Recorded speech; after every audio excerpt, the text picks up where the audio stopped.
It's that time again. It's that time for Yammie Noob. Hello, my faithful followers, squids and yams alike. Today we're going to be discussing the most expensive repairs to your motorcycle. Some of these won't be simply replacing parts, but will take some serious work in order to get your bike back into shape.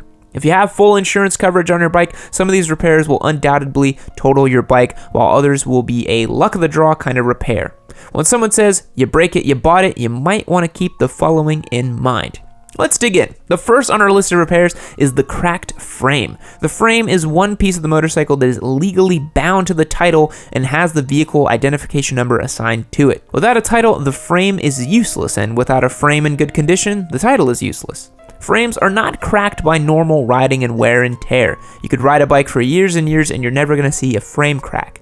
Things like excessive and hard wheelies coming to the ground, any major accident, or other forms of abuse on the bike can lead to a cracked frame. The cost to repair a cracked frame, if it is repairable, is normally within the $800 to $1,500 range to start. Depending on how bad the damage is, you might need frame straightening or serious reconstruction. Most bike owners will forego the repair and just find a new bike, but for some of us, we might be riding on something vintage, antique, or something that's rare, hard to find with, or something we just love and don't want to really replace. In which case, sometimes repairing the frame is the best bet that we have.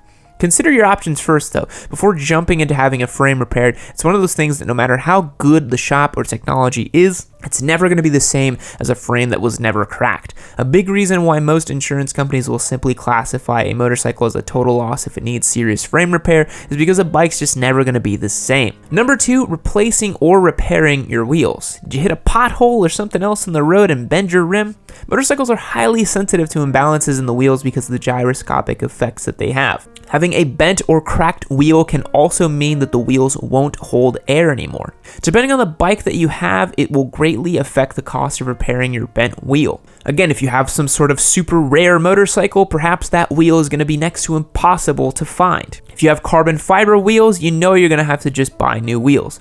For aluminum, it's possible to bend, shape, and weld wheels back to their original shapes. The cost, depending on the damage, you might be starting around $100. If it's really bad, you might be forced into buying a new wheel. If you need to keep the wheel, a couple $100 or more is easily possible. And that's not even considering the fact that if it breaks and you'd want to upgrade the wheel, fancy carbon fiber wheels can run as much as $1,500 per wheel, but you can find out all about that on our 7 most expensive motorcycle mods video. Number 3, replacing your fairings. That small drop you had in the parking lot could actually cost you thousands or even total your bike. I'm talking about replacing fairings as the next most expensive repair to your bike.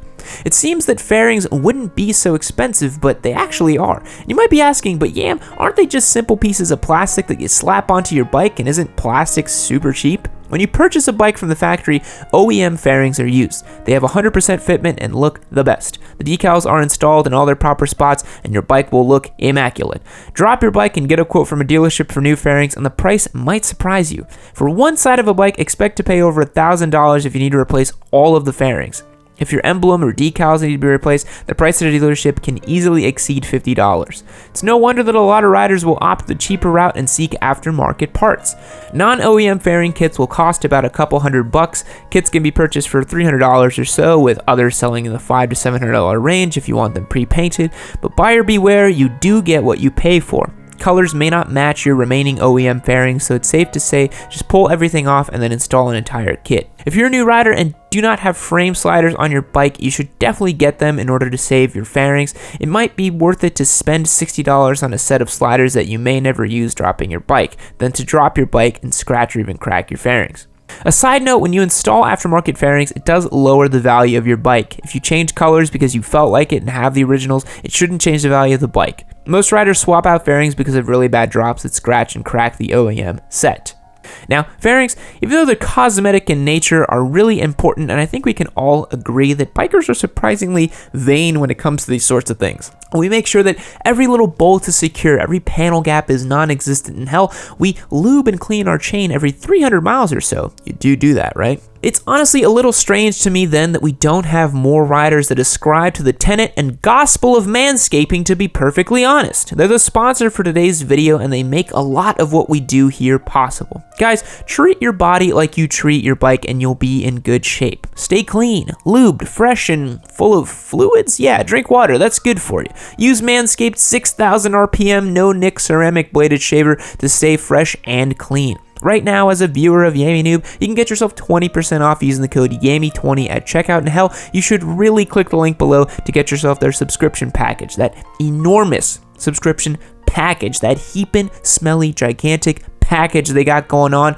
And we just got demonetized, so please click the link below. And you'll never run out of blades if you do so. Seriously, my dudes, Manscaped is the real deal. Use the code Yammie20 to get hooked up and be aerodynamic. So make sure your body looks as clean as your bike. Moving on. Number 4, valve adjustments. Another expensive repair, and it can even be considered regular maintenance as well, is checking and adjusting your valves. Not every motorcycle has this requirement on the engine, but for those that do, it can be costly.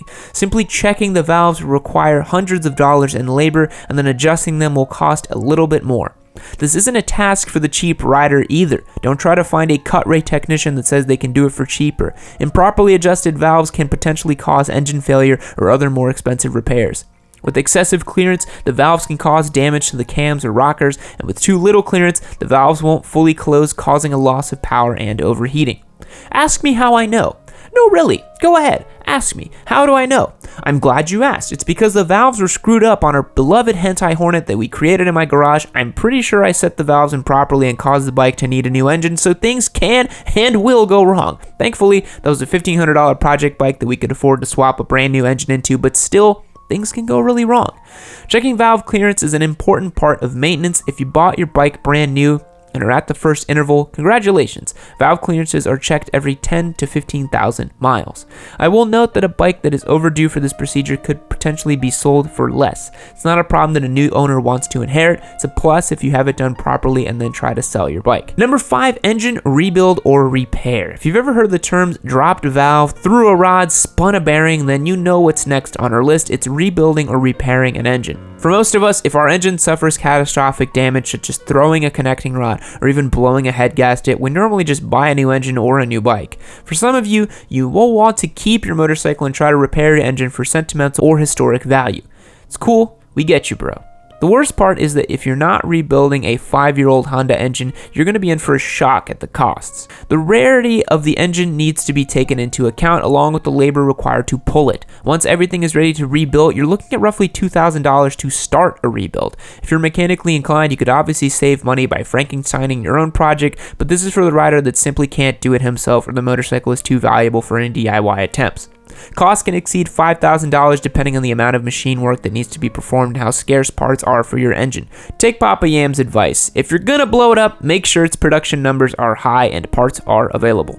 Number 6, and you might not realize it, but a broken chain. Of all the possible things that can go wrong while riding a bike, a broken chain might be on the top 5 list of scariest failures. Depending on what speed you're moving at, a broken chain can have disastrous results. It's not as easy as it seems. A broken chain needs to be replaced, yes, but the chain is made of metal. It normally includes a path of destruction before fully stopping. The broken chain typically whips and hits the crankcase where the engine oil is, causing a cracked case and a leak. If the chain becomes extended, it can crack the tail fairing, hit you, or wrap itself around a rear sprocket. A number of scenarios are possible, all of which do not end well. If the chain manages to get hung up on the front sprocket, it'll keep moving with the engine, and this will just destroy the crankcase further. If it catches the rear sprocket, it'll lock the rear wheel, causing a skid and possibly cause you to crash.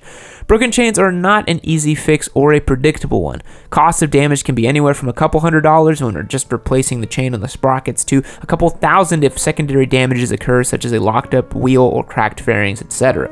It's imperative to clean and lube your chain at the specified mileage intervals. The chain is the only thing that moves power from your engine to your rear wheel. When in doubt, use more lube. Doesn't hurt anything to do so.